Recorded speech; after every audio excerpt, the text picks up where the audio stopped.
Let's turn next to the NBA King of the Court. Like I said, $2 million prize pool tonight. If you are unfamiliar with the King of the Court promotion, courtesy of DraftKings Sportsbook, it's one of our favorites. You can bet $5 on any player prop market that you like.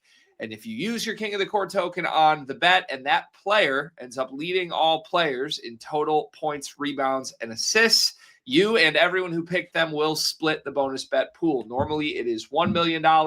Tonight, it is $2 million. And that gets me extra excited, Dave. So where do you want to start tonight for Tuesday?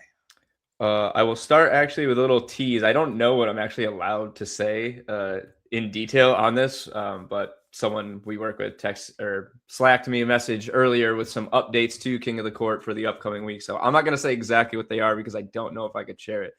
But I will say it's going to be a better promo than its existence has been. It looks pretty much from now until the end of the season. And that's that. But we will see more about that in the individual weeks to come. But it should be improved, I believe, similar to how you are tonight in one way or another for the rest of the way to go. Hopefully we can just talk about that and it doesn't have to be a secret. But I feel like you guys will find out anyway. I feel like I watched a movie trailer for like the movie I didn't even know was coming out. You know? Yeah. Yeah, pretty much this summer. So yeah, it's actually spot on, Greg. But yeah, so start with that tease and then we'll jump into our five guys here. Pretty much as we always do with our top three overall, and then the two rather long shots that catch our eye based on the Dimers projections and the matchups. Starting with Luka Doncic here, once again sitting atop the projections, just under 50 PRA projected against the Magic at 49.0.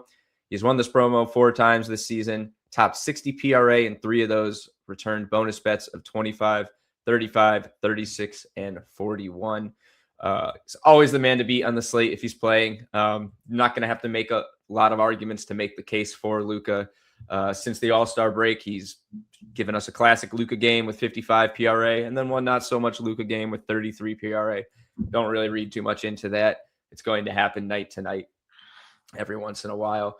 And you're just not going to find me making the case to fade Luka in this promo, aside from just the fact that if you want a bigger bonus bet, he did return 41 last time. That was the highest he had so far. It's a big slate. There is a good chance that it's going to be dispersed more than it would be on one of the 6-7 game slates we sometimes see on Tuesdays. But the only fade advice you'll get from me is if you want a bigger bonus bet, you just have to go with someone else traditionally.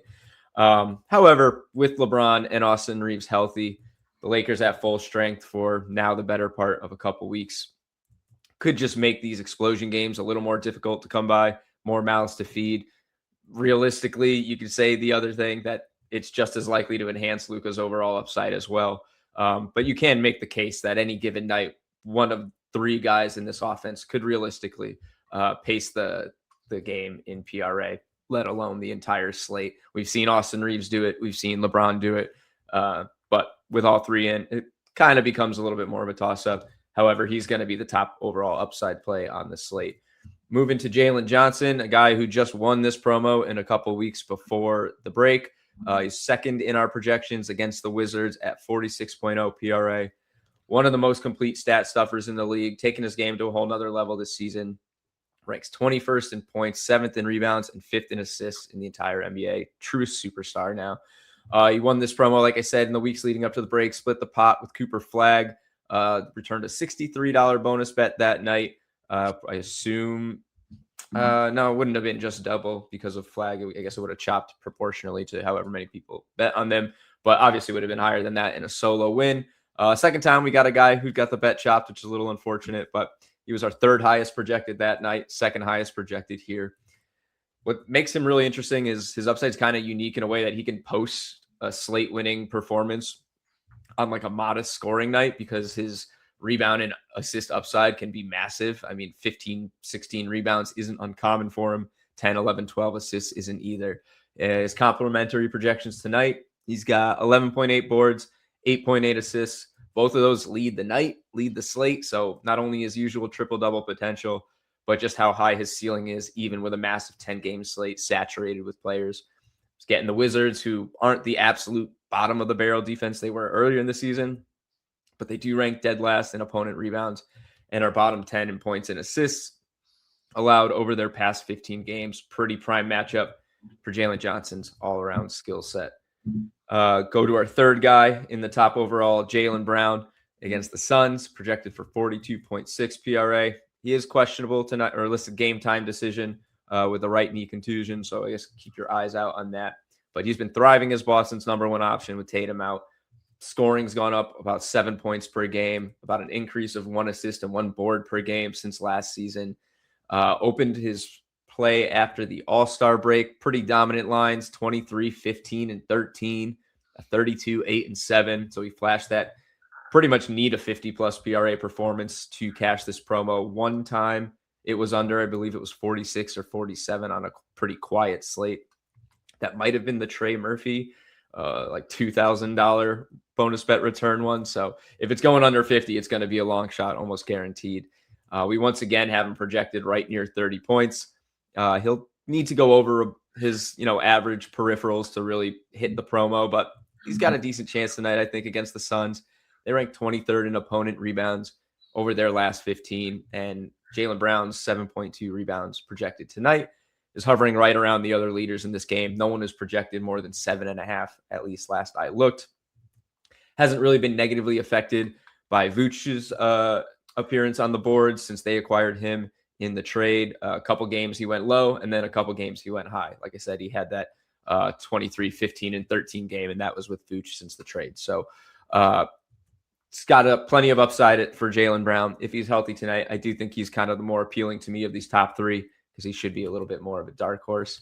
And then a totally random stat on Jaylen Brown that I saw before this show. So he's averaging 29.2 points, 7.0 rebounds, 4.9 assists per game this year. Only 5 players listed at 6'6" or shorter have put up those numbers in a single season in history. And of those, only Russell Westbrook in 2016, 2017, and Michael Jordan in 88, 89 are the only players to do so in the last 40 years. So just kind of puts into perspective how much of a jump Jaylen Brown took this year with Jason Tatum sidelined and how he's really stepping into that role.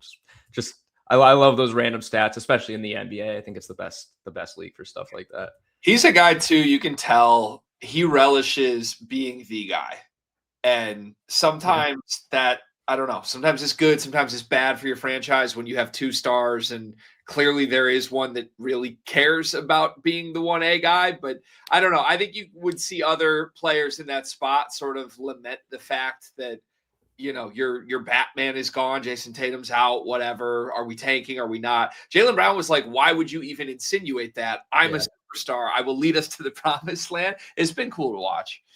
Yeah, it really has. And it's paying dividends for the Celtics, who were once a very big long shot to even make the not make the playoffs, but make the finals this season. And now they're right up there as the favorites, or with the favorites. So 2 long shots here catching my eye. Obviously plenty of guys out there. We're going just down to the top 12 and top 15 for this. First up, LaMelo Ball in Hornets versus Bulls, projected for 33.9 PRA. Pretty big eruption game just the other night, 37, 8, and 7 against the Wizards. Now he gets another similarly poor defense in Chicago. Bulls ranked 30th versus assists, 27th points, 18th in boards, and allowing the second worst 3-point percentage over the last 15. I've got a little beef with the Chicago defense after they didn't let Emmanuel quickly light him up last week. However, LaMelo Ball, or perhaps one of his teammates, is pretty likely to at least be taking the shots from deep against this exploitable team. We're projecting him for a slate high 3.6 threes, along with 8.6 assists. That's second overall in our projections. So 2 categories at the top of our leaderboards. And if that, along with a very positive matchup, doesn't signal potential slate leading upside, not really sure what else does. His performances can be volatile. Just take a look at his box scores, take a look at his game, watch him night to night. You'll see sometimes his stats are just all over the place. But if everything lines up, he should be in the mix, and this is a really good spot for him. If for whatever reason you don't like LaMelo, look at his teammates, Khan or Brandon Miller.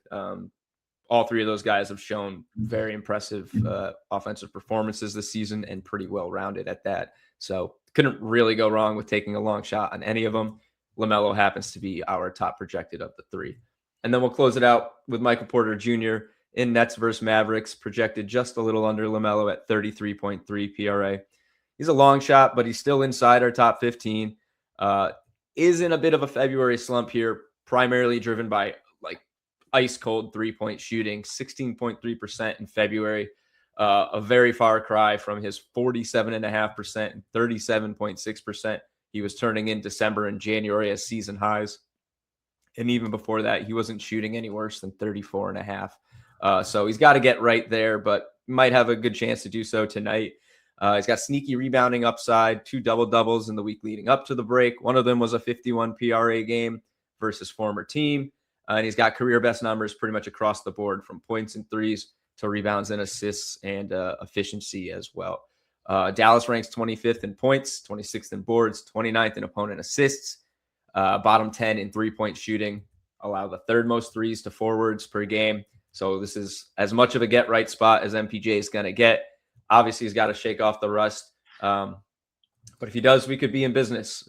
Personally, this would be a ladder spot for me on a normal night.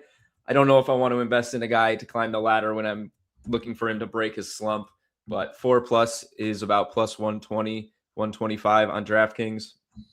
5+ at plus 272.